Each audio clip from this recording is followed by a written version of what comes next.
So welcome to our makeshift behind the scenes from the Capitol. As you know, we normally do this in the fall at the Mackinac Room in the House Office building so that we're right there at the Capitol and in the office building, but we can't do that these days. So we're trying something new with creating a platform for you to talk to each other about advocacy and get a little bit of an update from us and just try to hone those skills, share best practices with everyone.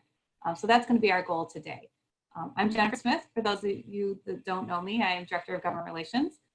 With me, helping me run this today is Jeff Cobb, our Assistant Director, and DeShondria Bedingfield, our Policy Analyst and Grassroots Coordinator. And we're also joined by about a dozen other MASB staff that are going to help us facilitate when we go into breakout rooms.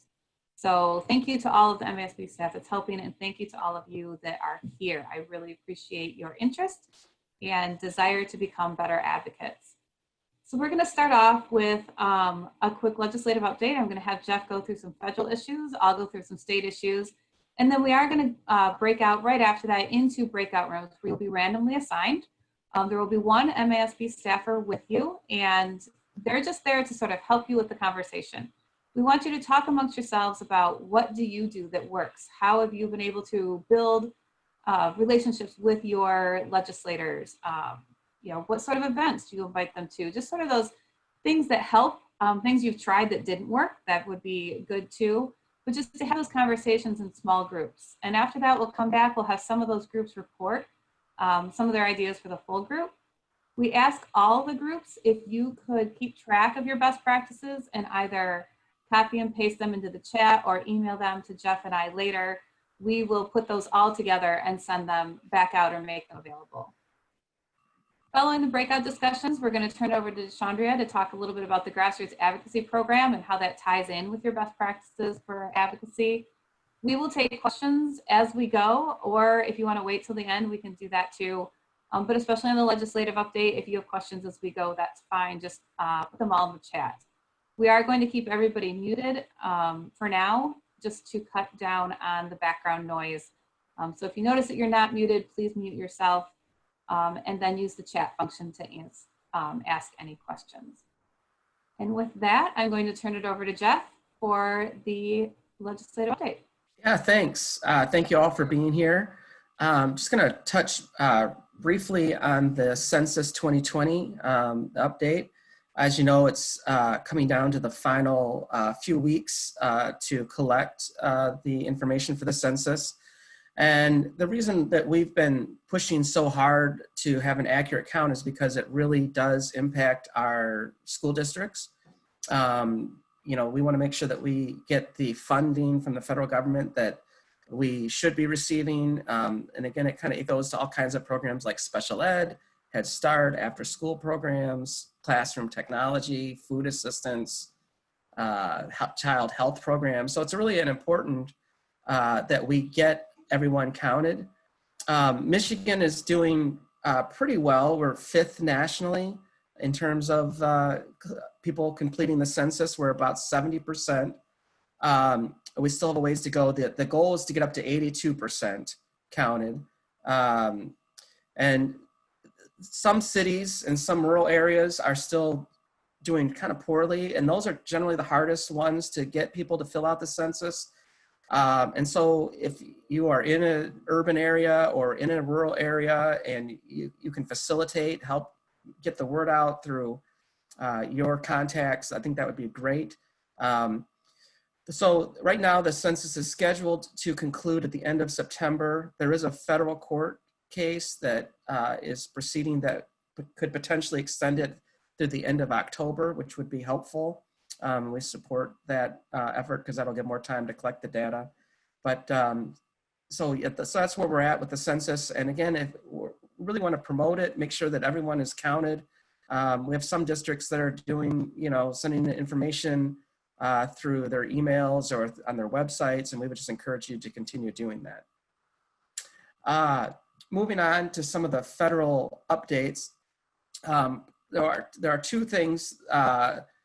So when the CARES Act passed, this is the money for COVID relief, there was a portion for what they call equitable services This is money that goes to help at-risk kids, disadvantaged kids. And the U.S. Department of Education basically tried to rewrite the rules which would have sent more money to private schools and less money to the public schools. So we obviously were opposed to those new rules, and our Attorney General took the U.S. Department of Education to court, and the courts actually decided in our favor. And so the money will be distributed based on how it's always been distributed, which means the public schools will receive their money. Private schools will still receive it, but they'll receive it only based on the number of at-risk kids they have in each school, rather than on the total number of kids they have in their school. So we think that's good. We think the money now will go to where it's needed. So we think that's a victory. And then one thing too is on the matter of testing. As you recall, last spring, the state got a waiver to do the testing assessments, and because of the COVID-19. And we had hoped that would be extended for the upcoming school year, the current school year. Secretary DeVos has sent a letter to the Department of Education basically announcing that she will not grant that waiver. So at this point, we are going to proceed with taking those summative assessments. It's not ideal. I know it'll be a little bit difficult, especially for those districts that are fully online.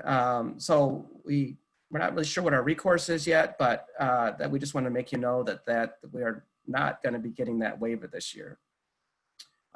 With that, I will take any questions anyone might have.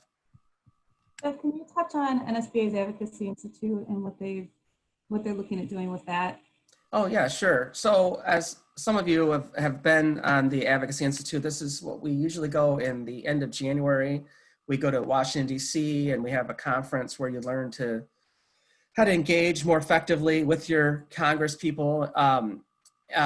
Unfortunately, because of the COVID-19, NSBA has decided to postpone that.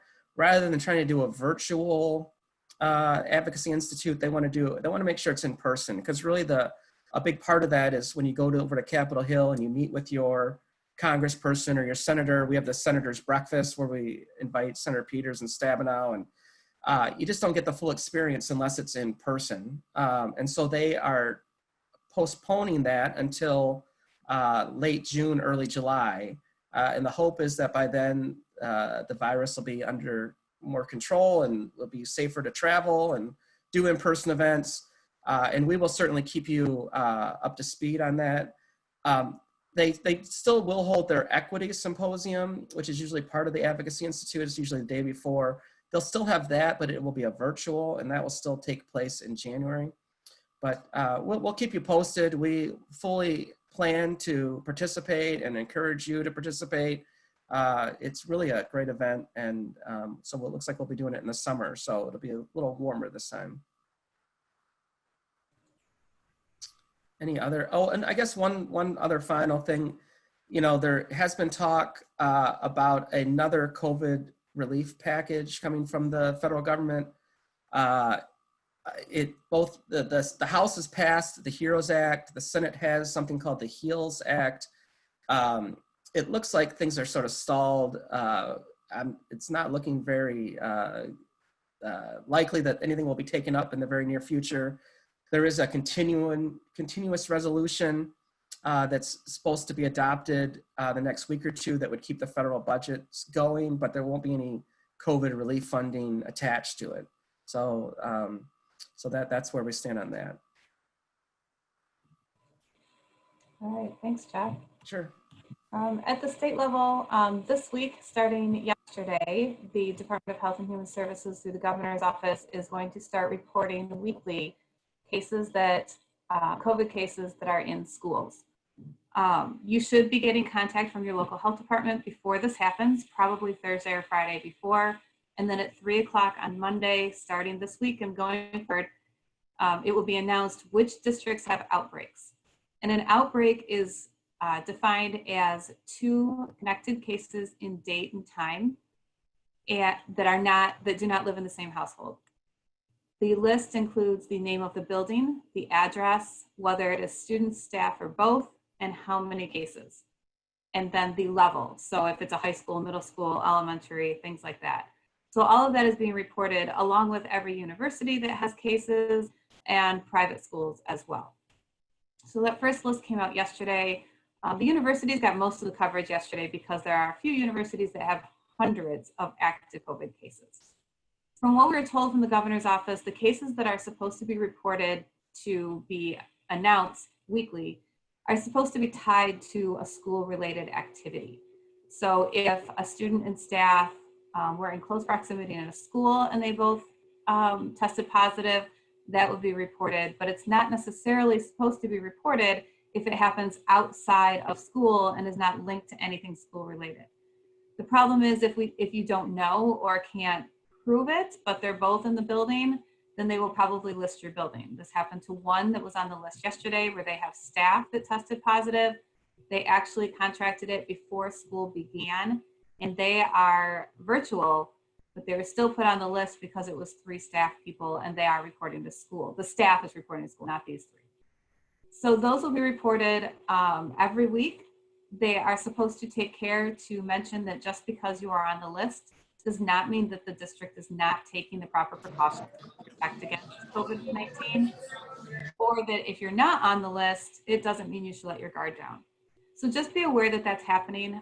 For this week, they let us know ahead of time who those districts were, so we were able to reach out as well. I don't think that will continue. Their goal is to have the local health department report to the state and let the district know that they have reported to the state. So they're trying to take us out of the middle. But if we hear beforehand and we know you're on the list, we will certainly give your board president a call, but we don't expect to be given that heads up from now on. This was more of just, this is the first week we're doing it. We want to make sure we get it right. And so can you help us? Question, Jennifer? Yes. Is that information going to be released to the general public as Yes. well, or is it, okay. So is there a place on like a dashboard or something at the department where we might be able to search that to see what districts ended up on that? I'm not sure how their website is set up yet. I haven't had a chance to look at how they have it listed, but it's supposed to be under the michigan.gov/coronavirus website. And once it is made public at 3 o'clock, that list is given to the press and then will be posted on the website. So however the press handle it, it's how the public will find out, or if they're looking at the website. She's not doing it with press conference. It is just a release, but it will happen. It is supposed to happen every Monday at 3 o'clock. Okay, thank you. Be updated after that.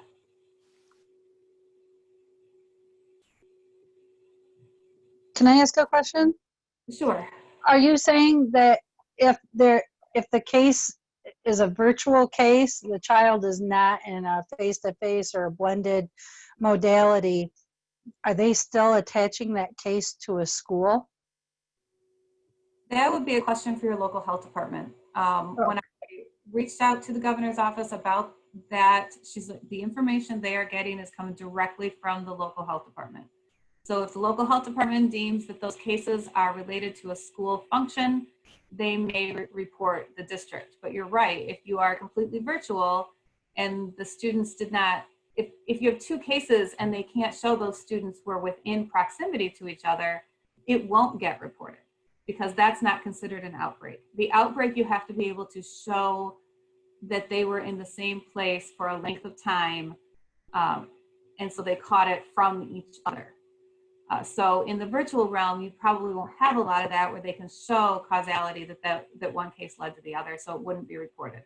But those are definitely things that if you hear from your local health department to ask them, because they are the ones controlling the information that is going to the state. If you have other questions about that, please put them in the chat and we will, when News from the Capitol comes out on Friday, we will include those answers, but I want to move on real quickly to keep us going to the budget. That's the second big question in everybody's mind right now.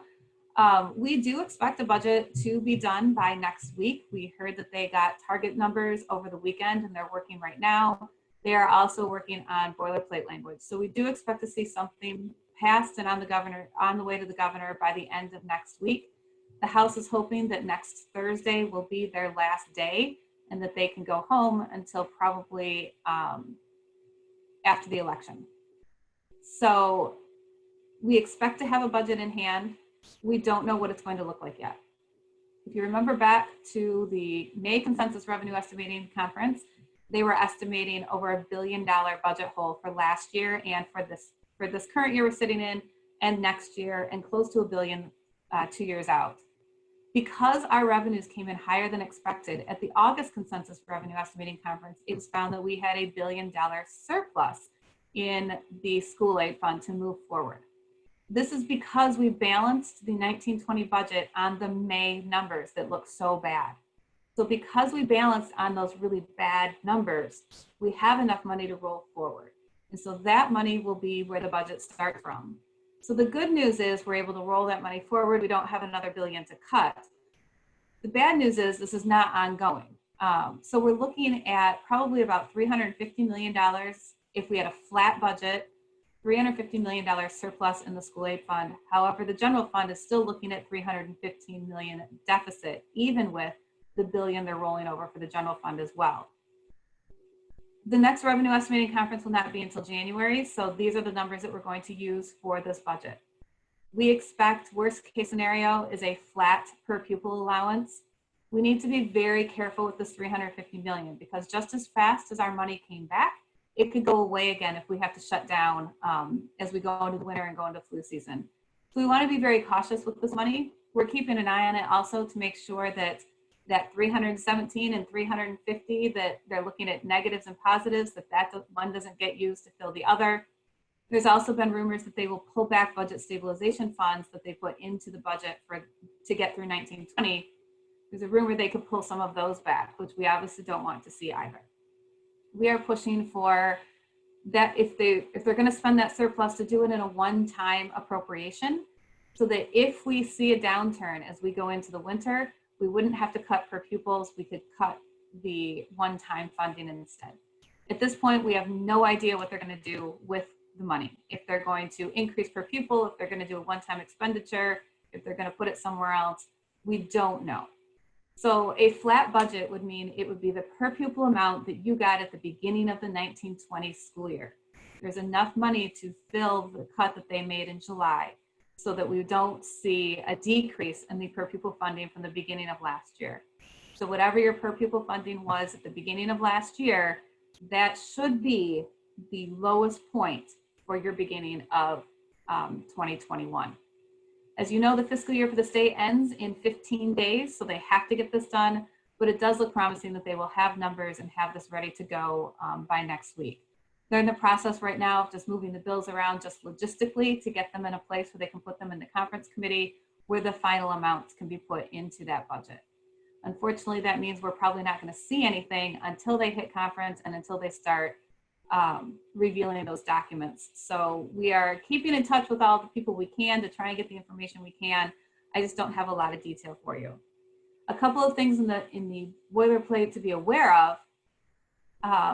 If you remember in the Return to Learn bills, it required you to approve the extended continuation of learning plan every 30 days. We should be getting that changed to monthly so that you can do it at a regular meeting instead of having to do it exactly at 30 days. We've gotten very good feedback on that. We believe it will be included in the budget language. The other technical fix to Return to Learn that we think we'll get is currently districts have to report to their extended continuation of learning plan has to be turned in by October 1 to the ISDs. And then the ISD has to report to the state October 1. We're hoping to get that delayed probably a week, so it's to October 8 or 9, whatever that weekday would be, to give ISDs a little bit of time to review the plan and then submit it to the state. So those couple of little things we do expect to happen. There's some talk about how we do the pupil count. There's some talk about two-way interactions. But any that Return to Learn that you're running into, logistical issues or real issues, please let us know. because this is our time to be able to fix it. Because the entire return to learn law is within the state budget.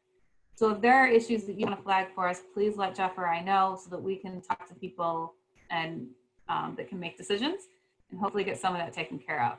We don't expect major changes to the return to learn, but if there are issues we can take care of, we will certainly try. Any questions right now?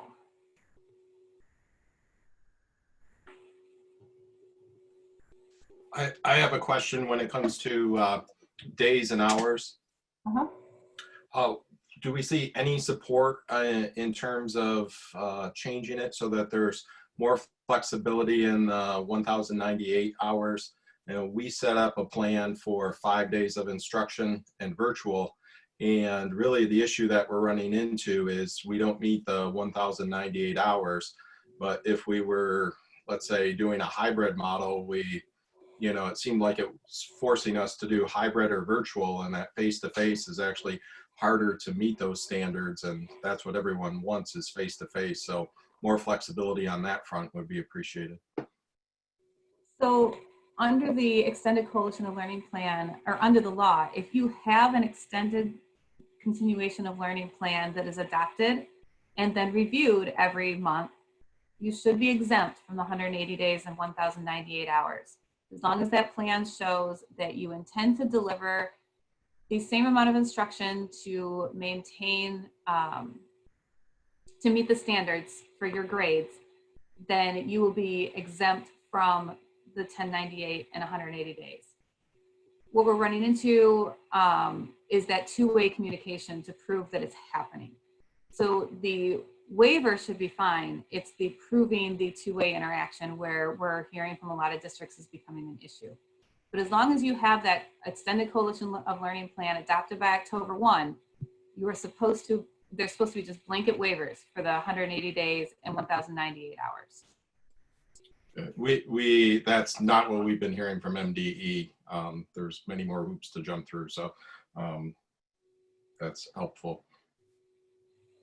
Yeah, we are hearing that there are issues with MDE and some of the intent of the legislation and the way MDE is reading it and the rules that they're creating.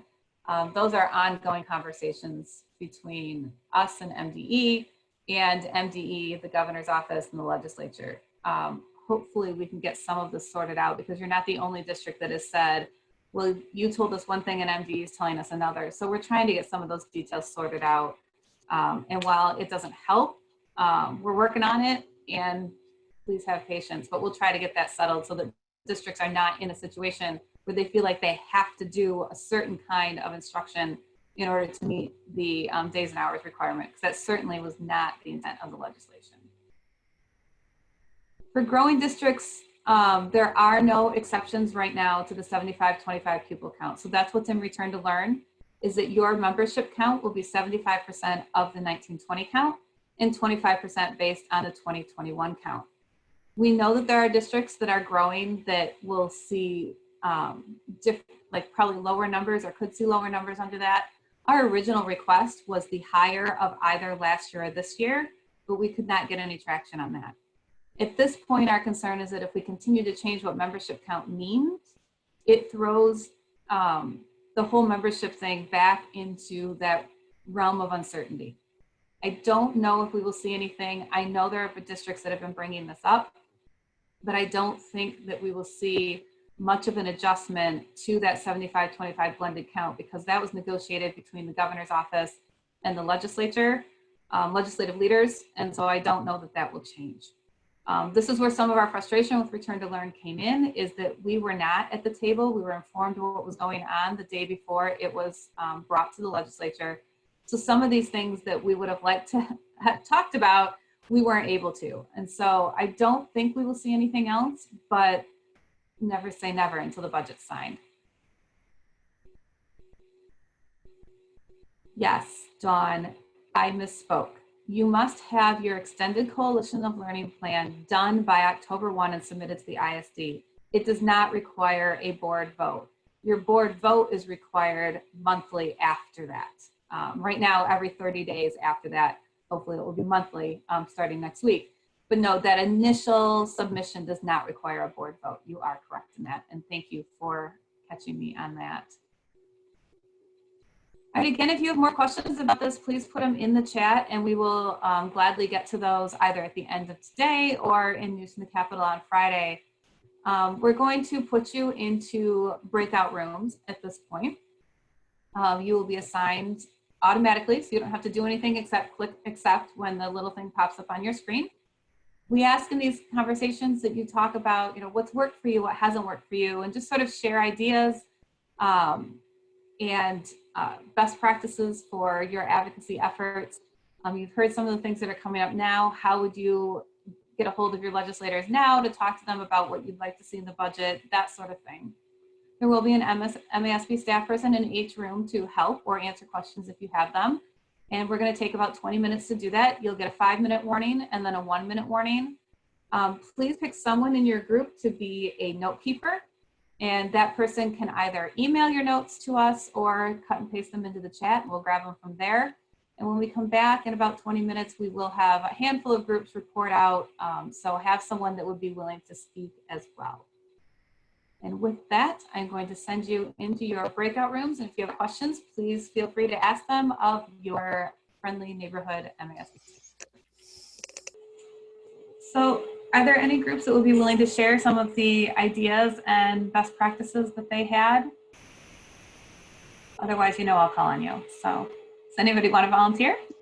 I can share what we talked about. Great, thanks, Dan. Okay, we had initially talked about what is working in Grand Ledge. What they're doing, which I thought was fabulous, was someone on their board creates a monthly report on what is going on legislatively, and this is an assigned duty for a board member, and it's rotated throughout the board. They said that there's many lawyers on their board, so this is kind of something that fits in well with their skill set and desires. And I just thought that was a cool way to keep everybody informed as well as engaged. We had East Grand Rapids School comment on school funding and how they made advocates of their community. They had a virtual training where they included not only their board and their superintendent, they opened it up to their community, and over 200 members participated. And I just thought, well, that's a wonderful way to show transparency as well as create advocates within your community. Much talk about building relationships, sharing phone numbers, connecting, and talking several times a year with our legislators. Northville and East Lansing had another way of advocating, which was new information to several of us. They have very active PTA, Parent Teacher Association groups, and these groups not only are building level, but district level, and then they have folks that reach out and understand what's going on legislatively and then share that back in the program. And this not only helps their improve the number of advocates they have in their communities, but it also has created a pipeline to school board service. So there's a lot of positives coming out of Northville and East Lansing for that. And as far as what doesn't work, our group talked about understanding what our legislators are thinking and feeling and kind of their before we approach, and making sure that we are speaking in a way that they will want to partner with us and not, frustrating them because we're just asking without, kind of knowing what their background is. And that's all we have. Is there another group that wants to share or comments about those?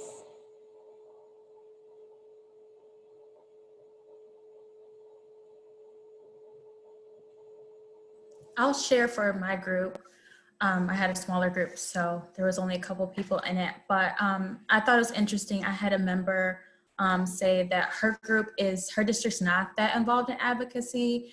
And I guess there was just hesitation since they didn't know whose role it was on their board, which I thought was interesting, of basically who takes the lead in advocacy and legislative issues. So I thought that was pretty interesting. And she said now that they feel like they've basically got their feet underneath them, now they're actually trying to get more engaged in advocacy. And also they do a lot of the MASB action alerts and are into writing more letters, but they could be more active.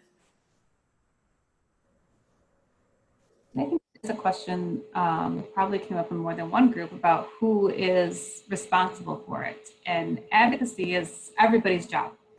If you want to speak as a board to your legislators, then you probably should look to your board spokesperson to be that person that delivers the message. But really, it's everybody's job to make those phone calls, especially in districts where you covered more than one Senate seat or more than one House seat, because you sit in a different House seat than the board member who's sitting next to you. And so having one person call may only be reaching one rep. And that's something else to keep in mind. If you are having one spokesperson for your board, make sure they're calling everyone that touches your district, not just where they live. Because there's a lot of school districts where you have more than one person representing your district in Lansing. How about one more report? And I can share from our group. We talked a lot about that people are making a lot of phone calls to our legislators on an as-needed basis, but also using email to be able to contact them.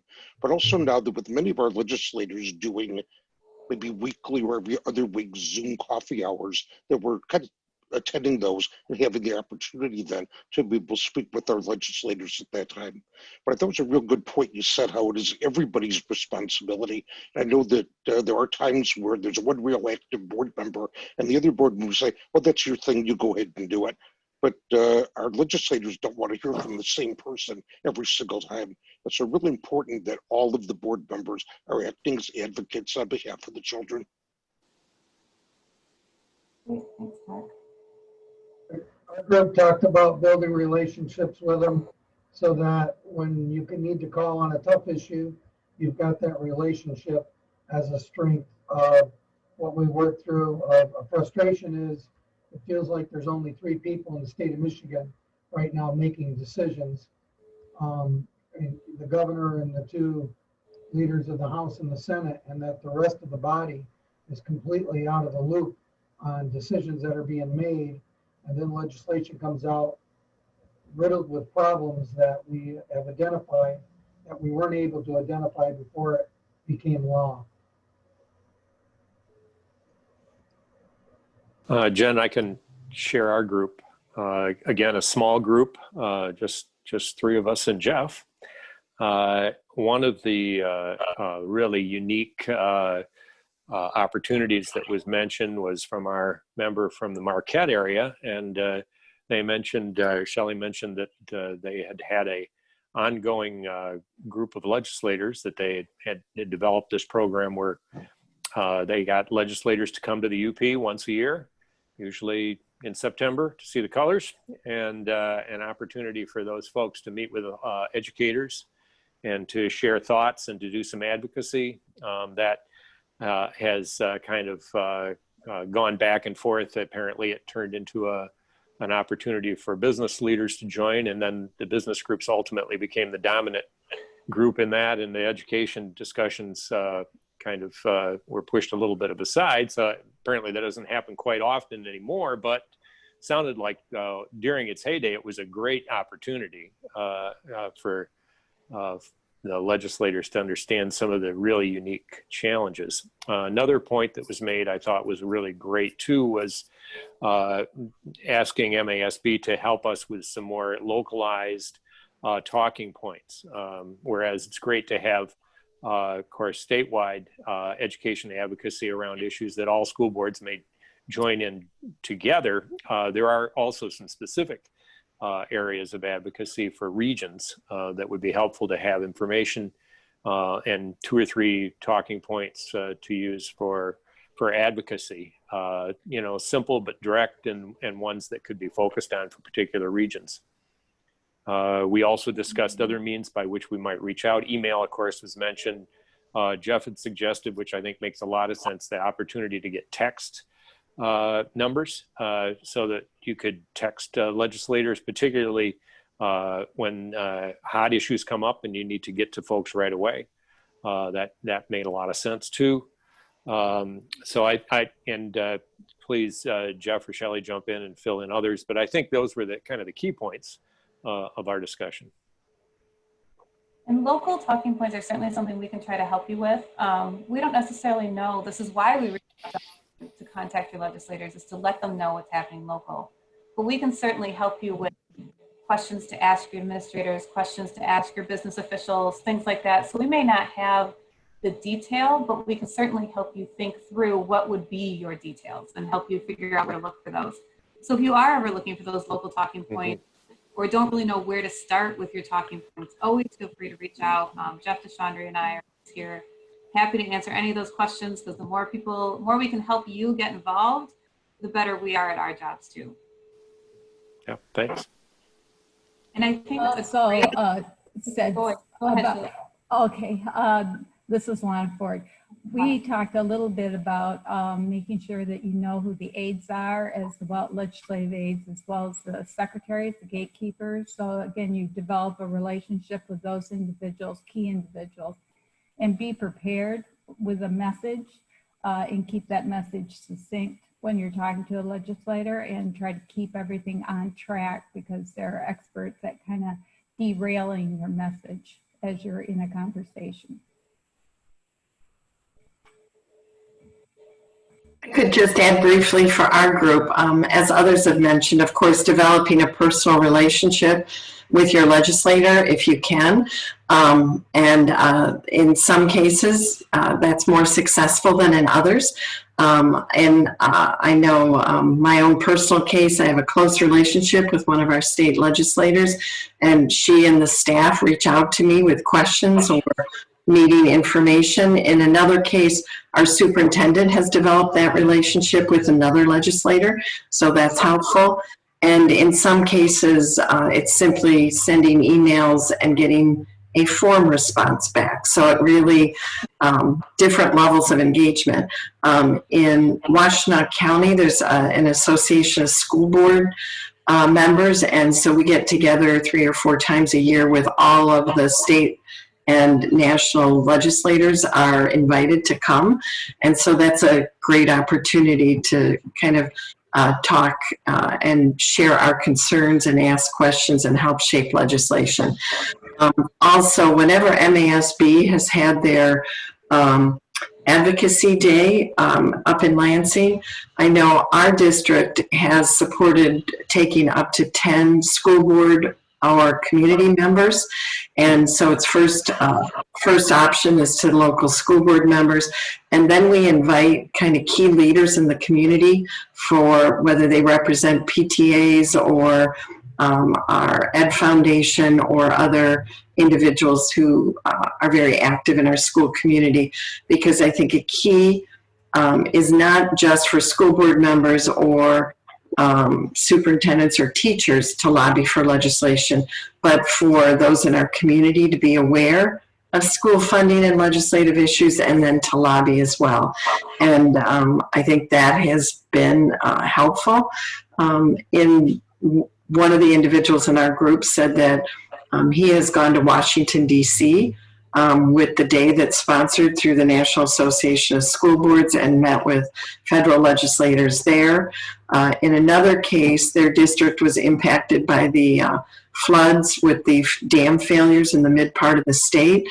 Through that unfortunate situation, they got to know their local and federal legislators very well, and so they can now leverage that as well for advocacy around education. Only 20% of students in their community have connectivity, which of course is a major issue if you are trying to teach virtually. So lots of different avenues, and I don't know that there's one perfect answer, and it's unique to each community and each individual legislator. There certainly isn't one size fits all answer, which is why I think it's good to hear from each other that maybe there's ideas you could try that are working for somebody else, that maybe you can try that there. But Julie, your point about bringing in the community and bringing them to our events is a great segue to our grassroots advocacy program. And so I'm going to turn this over to Deshandria to talk about that program. Thank you, Jen. Give me 1 second to share my screen. Thumbs up if you can see it. Okay. Okay, so, sorry, let me. So I'm sure some of you have heard of the Grassroots Advocacy Program that I lead in MASB. So the Grassroots Advocacy Program is basically a coalition building program with our members in their communities to further engage in legislative activities and help our members actually grow grassroots advocacy coalitions in their area. So a couple of the program objectives for the Grassroots Advocacy Program is to get our members to understand the importance of engagement and also get involved in legislative advocacy in the K through 12 realm, to mobilize, to help our members mobilize community members to build grassroots coalitions for legislative purposes, and also for those local issues that you might need help with, whether it's passing a sinking fund or a bond, and also building and maintaining positive relationships with legislators and letting you guys know how to go about actually starting those relationships. In my breakout session, there was actually a member who said, from Elk Rapids, who said that her former superintendent had the relationship with the legislator. So now that that superintendent is not there anymore, they kind of don't have as close of a relationship, but they would like to establish it. So things of that nature does happen. So now we want someone else to kind of pick up where their former superintendent left off, and actually so your full board can have a relationship with their legislators.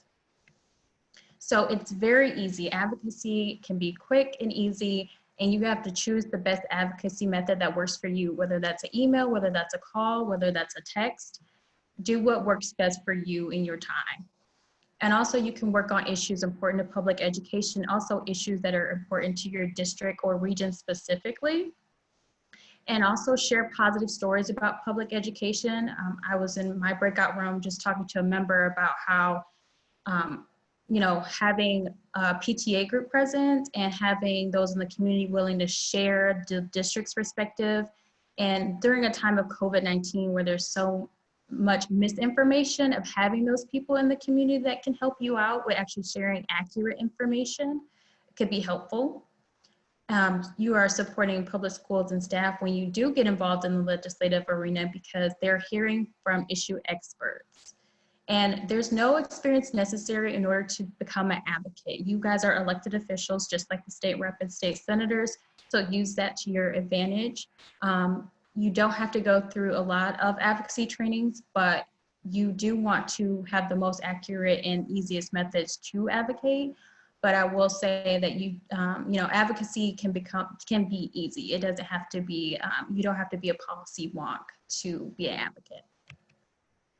So how can you get your board involved? And, after speaking to the member in the breakout room of when she said, our board members didn't really know whose role it was, it is all of you guys' role, even the superintendents as well. So you can pass a board policy. These are some things that your board can do to get more involved in legislative advocacy issues. So pass a board policy and develop a plan for becoming active and dealing with legislative issues. And also a great way is also using your CASPAs to do the same thing as well. You could delegate legislative representatives and advocacy liaisons. So this is someone on your board. You don't have to hire anyone part-time or full-time. This is someone on your board willing to take on being that advocacy spokesperson and seeking and finding information for your board to get involved in. And it's also a chance to collaborate with education leaders, whether that's your statewide associations like MASB, and also just collaborate with other education leaders in your region, in other districts, and throughout the state. And also the grassroots portion of this program is to take a look around your community. It's not just you as an individual or your board. You also can lean on your community to help with getting information out there, whether it's social media, just word of mouth. So these are a couple sectors and groups that you can look to build your grassroots advocacy efforts for your district. And these are a couple quick advocacy tips. And so you could build ongoing positive relationships with legislators. And also if anyone is willing to speak up, and actually does anyone on the call have an advocacy group or grassroots advocacy group or parent group that is actually involved in their district? If anyone would like to share a story or share what their district has been doing for grassroots advocacy.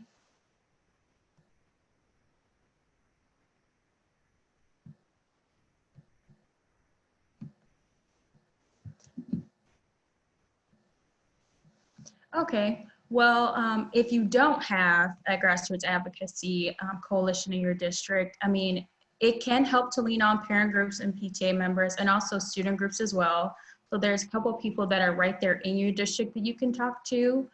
And so you could be willing to compromise and offer help for your legislator, and be willing to compromise on things that you may not get exactly what you want, but you know, you can get some of what you want, and offer help. It's never a bad thing to ask a legislator, are there things that they are working on that you can help out with also? You want this to be a two-way relationship and not just always coming to your legislator when you need something. And also a key thing to do is say thank you for your legislator's support, and not just support, just effort as well. Because like I said, they might not see things the way you see them, but thanking them for their effort for taking time out on specific issues that your district or you care about can go a long way. If you have any more questions about the Grassroots Advocacy Program, that's my email address and direct line, or you can also go to masb.org/grassroots. Thank you.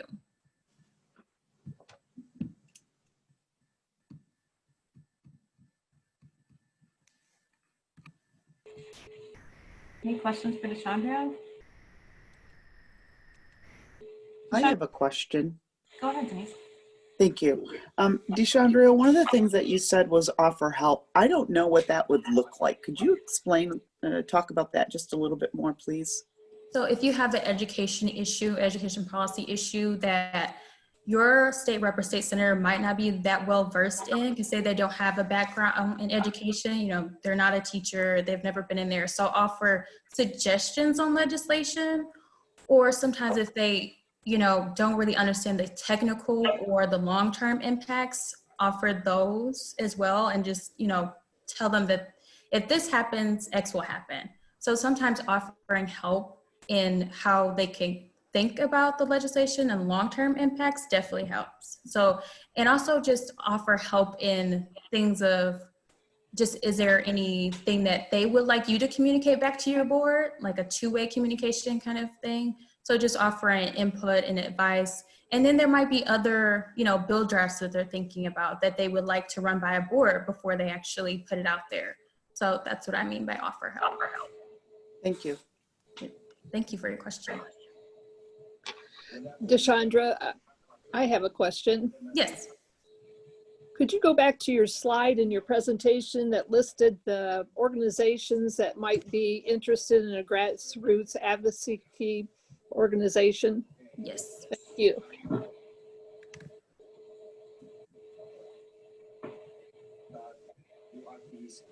And I can email this to you as well. I've got it. Thank you so much. You're welcome. Any other questions?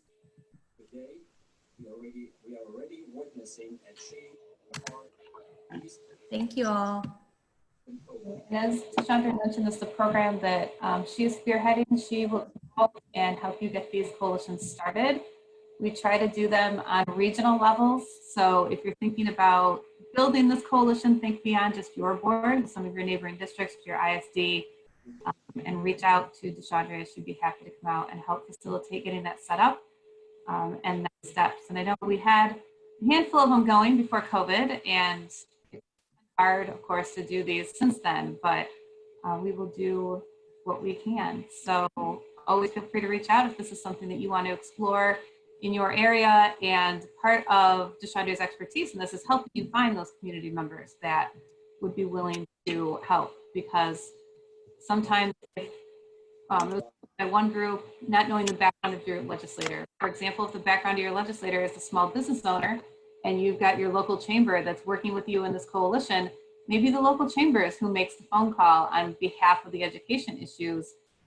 So they're hearing it from more than one person, and they're hearing that the whole community cares. So that's where we're coming from. That's what DeShandria works on with this group. So please always reach out if there's something that she can help you start putting these together.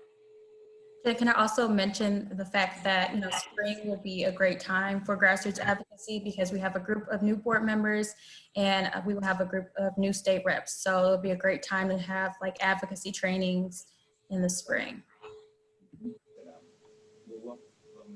And normally that's budget season. So that's a good time to get started too. The past 2 years have proven there's no such thing as a normal budget season, but hopefully we'll get back on track here somewhere. Hey, John. One quick thing that I would mention, it's fairly common now with representatives and senators rolling out so much. You'll actually find that a lot of reps will move into county and township positions, and they're a little more free to help out. And you know, if you're having trouble reaching your current rep because you have no relationship, use the past reps and senators who are still around in your county or township in some capacity to break a door open. That's been used successfully here for me anyway. That's a great idea. You do see that shift back into local and also getting to know your locals because you see the locals running for the state. So it turns out there's so much turnover. You never know where the next person's coming from. But generally, once they serve, they've got a taste. They want to do something else. So Nick, you're absolutely right. They're around somewhere. And serving in a position locally, but you still have a relationship with them, they may still have the ability to help you out, just to reach out to them and say, you know, I'm having trouble reaching these people. What do you recommend, or can you help me? A lot of times they will know their successors. So even just because you have a relationship, even if they're not elected at the local level, is not a bad idea. So thanks for saying that, Nick. I'm going to open it up to any questions from the day, the hour we've been together. Anything going back to the legislative update, regarding grassroots, regarding advocacy in general, or if there are issues that, I mean, Jeff and I's legislative update was fairly focused and short. If there are other issues that you have questions about, we'd be happy to take those too. You can type them in the chat or speak up, raise your hand on whatever's easiest for you. And as people are thinking of those questions, this is being recorded. We will have it available by the end of the week. We will take any questions that we don't get to. We'll make sure we answer those. And we'll compile all of the things in the chat and anything else you send us regarding those best practices. We'll compile all of that and put it together as well and make sure that everyone gets that. We can send out DeShandria's PowerPoint along with that list as well, if that would be helpful for people. No questions?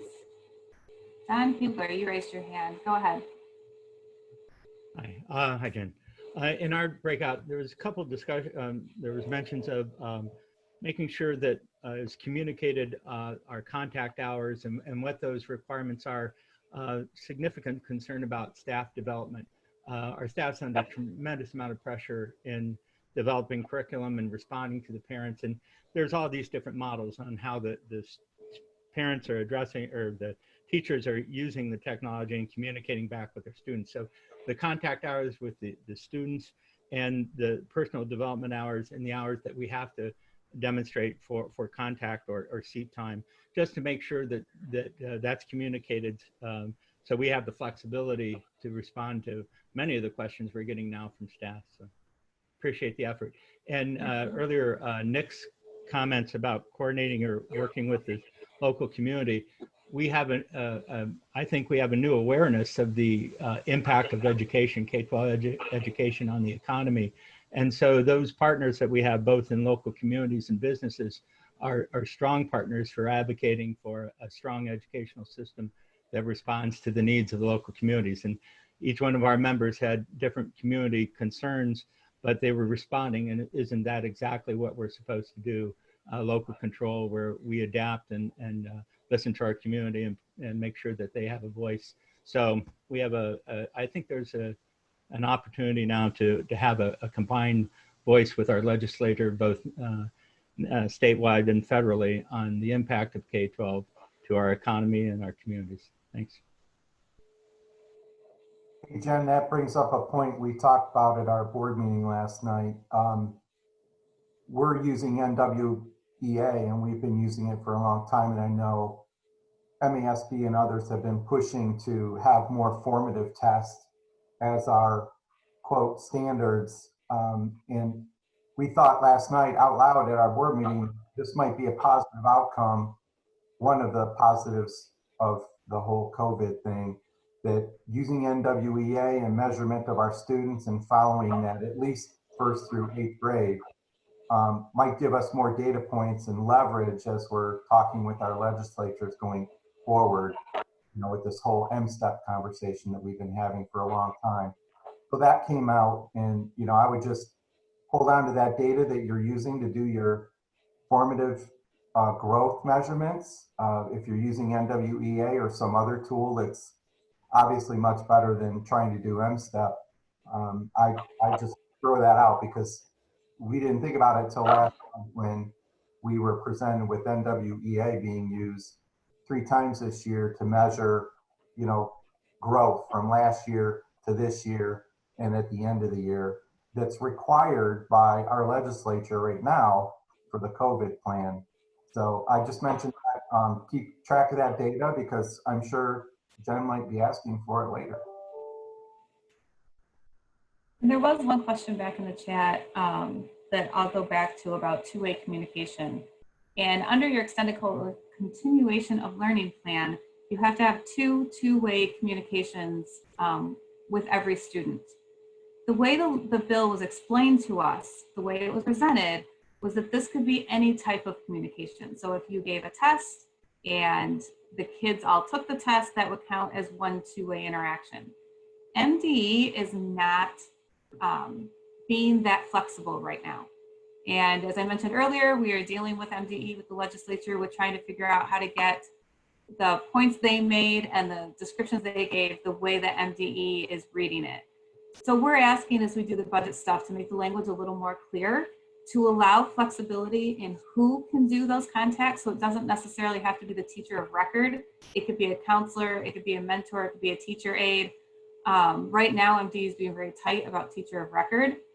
And to include in that, rather than course specific, to be academic progress, which again would open up who could make that phone call, because maybe what that child needs this week is a well child check from the counselor just to see how they're doing, and that plays into their academic progress. So those are a couple of the things that we are working on with the budget right now.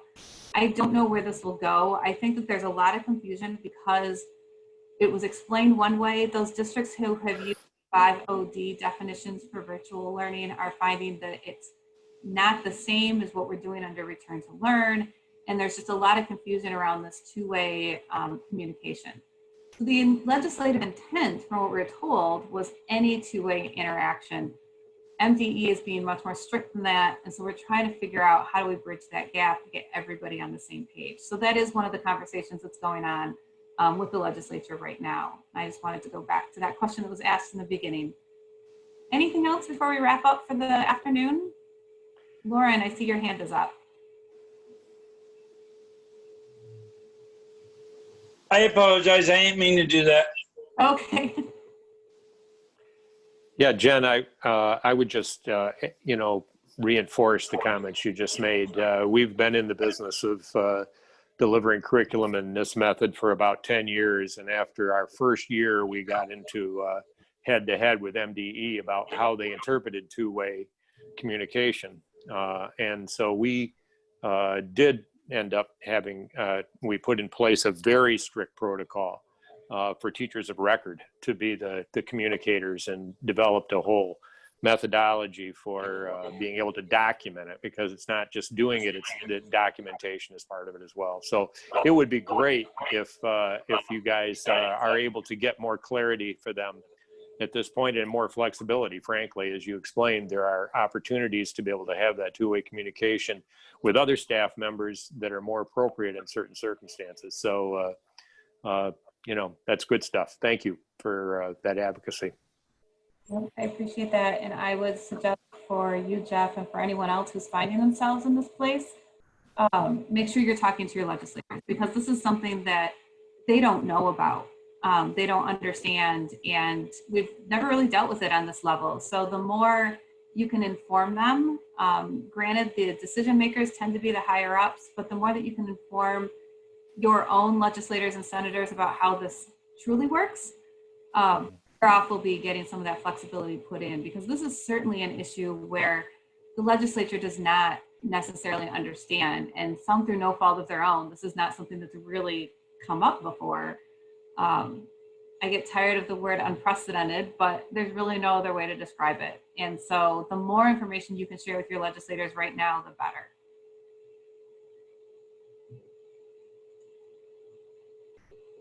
All right, well, if there's no other questions, I want to thank you all for joining us today. I hope that you found some helpful nuggets in here somewhere. Feel free to contact us if you ever need anything, or if we can help in some way, shape, or form. Like I said earlier, we are always willing to help, because the more of your voices that are out there, the stronger our voices are. So thank you for joining us, and we will make this available so you can share with your board members later in the week. And have a great day. Stay safe, stay healthy.